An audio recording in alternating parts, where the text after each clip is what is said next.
Olá, meus amigos, muito boa noite a todos. Vamos dar início aí ao nosso evangelho de hoje, sexta-feira, aqui com muita alegria, aqui falando diretamente de Juazeiro do Norte, onde estamos hoje.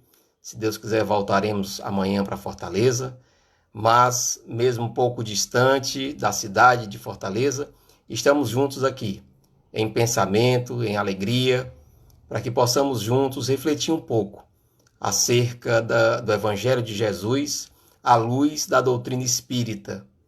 Peço aos amigos que estão nos assistindo agora apenas para nos dar um ok se o nosso som está saindo bem aí do áudio para vocês, está tudo ok, para que a gente possa juntos aqui iniciar o nosso Evangelho de hoje. Agradeço aí o retorno de algum de vocês aí, o Carlos Semião, que está me assistindo, se está tudo ok, tudo perfeito com o som.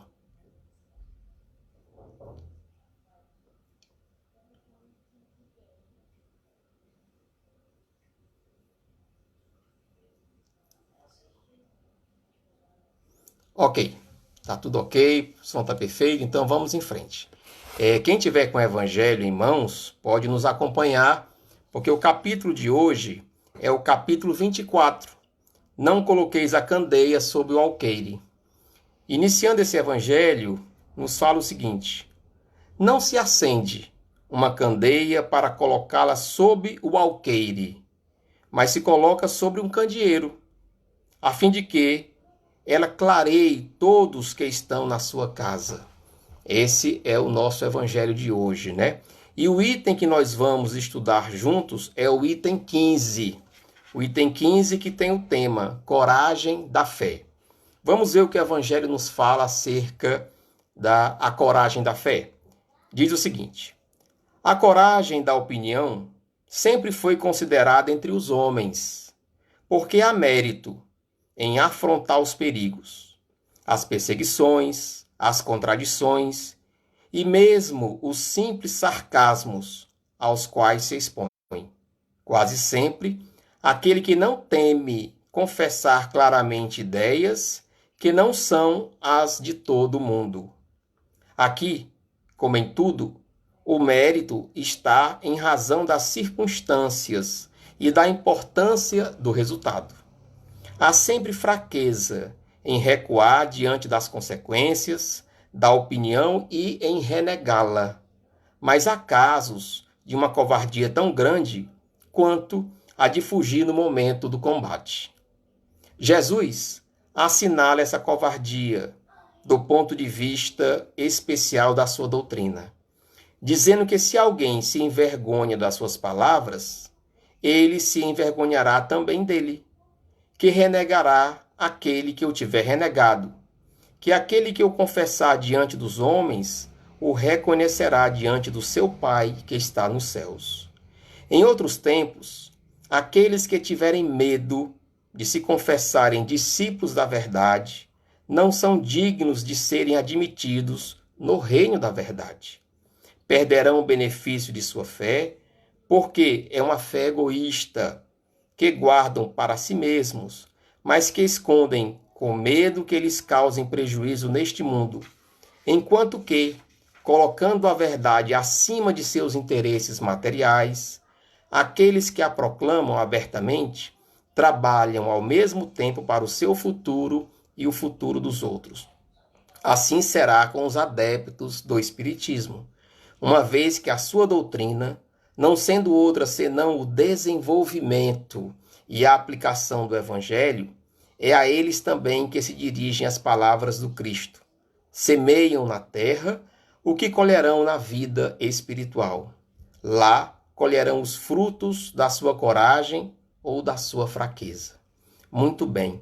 O que esse evangelho vem nos trazer aqui para a nossa reflexão, e nesse aspecto especial do item 15, que nos fala aí da coragem da fé, a proposta maior é que aquilo que nós temos de melhor, né, aquilo que nós podemos acender de luz, de compreensão sobre aqueles que nos rodeiam, nós não devemos ficar omissos. Nós devemos ter a convicção daquilo que nós pensamos, devemos ter a coragem de expressar os nossos pensamentos, mas sempre respeitando o pensamento do outro, sempre respeitando a conduta do outro, mas nunca devemos nos omitir se o nosso pensamento é um pensamento claro, é um pensamento correto, é um pensamento conciso, está pautado no Evangelho, nós não devemos nos furtar. Isso não quer dizer que nós devemos ir para o embate das discussões, isso não quer dizer que nós devemos ir para o embate de forma pessoal com aqueles que pensam diferente de nós, de forma alguma. Essa não é a proposta. Até porque a proposta do Cristo é uma proposta de iluminar consciências. E consciência só se ilumina através do conhecimento, através da palavra e principalmente através do exemplo. Jesus não deixou absolutamente nada escrito. Tudo que ele falou foi através de parábolas, de comparações, para fazer com que as consciências se despertassem, se iluminassem. Com isso, Jesus jamais afrontou, do ponto de vista de dissensões, as consciências. Ele iluminou consciências como ainda hoje procura iluminar consciências. Iluminar consciência é libertar o ser para pensar, para agir corretamente. Então, a doutrina espírita, ela nos traz esse convite. O convite da doutrina espírita é que possamos, sempre que pudermos, colocar luz aonde estamos. Muitas vezes, uma pequena palavra, um gesto, um sorriso, um telefonema, um WhatsApp, um oi, você está levando luz para alguém. Não é sempre e não necessariamente levando apostolicamente palavras do Evangelho. Nós podemos levar luz a todos os instantes de nossa vida e em todos os lugares. Não é só no momento da reunião, não é no momento do Evangelho, é no amanhecer, nós já podemos levar luz para o nosso ente mais próximo, dando um bom dia e fortalecendo as suas ideias. É nesse momento que nós não colocamos a luz escondida debaixo da cama. Nós colocamos a luz para que todos possam se iluminar. E isso faz com que se despertem as consciências. E quando a gente faz esse trabalho de despertar a consciência, a primeira consciência que desperta é a nossa. É o nosso pensamento, é a nossa ideia, é a nossa conduta. E a coragem da fé não é a coragem de sair pregando, não é a coragem de sair tentando trazer adeptos para a sua doutrina, para a sua religião, para o seu clã religioso.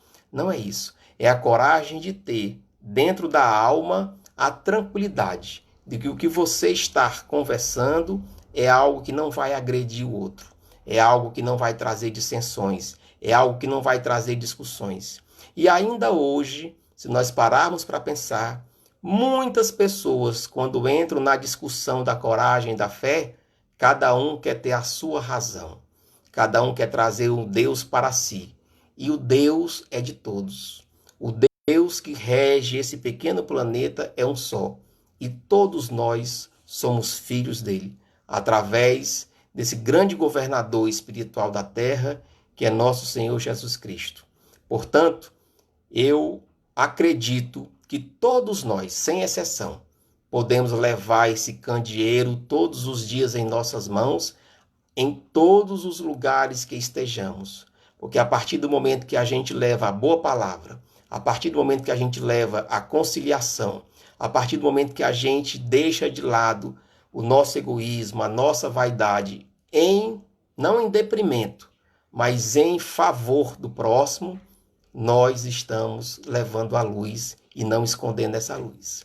E vale lembrar, não existe nenhuma pessoa na terra, filho de Deus, que não possa trazer uma semente de luz dentro de si. Todos nós temos algo de muito bom a oferecer. Todos nós temos algo de importante para ofertar ao outro. E assim nós vamos treinando e treinando, e daqui a pouco a gente está fazendo isso de forma natural. Portanto, meus amigos, o convite maior é justamente a coragem da fé da fé tranquila, da fé raciocinada, da fé baseada no exemplo, na conduta, na palavra, no pensamento e na prece. Com isso, certamente, nós estaremos levando muita luz e não escondendo essa luz debaixo da cama ou escondendo essa luz debaixo de um lençol. Porque quando nós acendemos um fósforo na escuridão, o primeiro a se iluminar somos nós mesmos. Eu agradeço a oportunidade de estarmos juntos neste momento, nessa sexta-feira, nesse evangelho, que a gente possa refletir, aqueles que quiserem voltar a ler um pouco mais desse evangelho. Deixo aqui, encerrando o nosso momento de evangelho, o convite para aqueles que se dispuserem a estar agora na live da Federação Espírita do Estado do Ceará, no YouTube, em que os nossos irmãos Simone Ivo, Nonato Albuquerque e Luciano Klein estão conversando com o nosso convidado Simão Pedro, lá de Minas Gerais. Uma live excelente e desejo a todos uma noite de paz, uma noite feliz e que Jesus seja sempre o nosso guia e a nossa luz. Gratidão a todos, muito boa noite.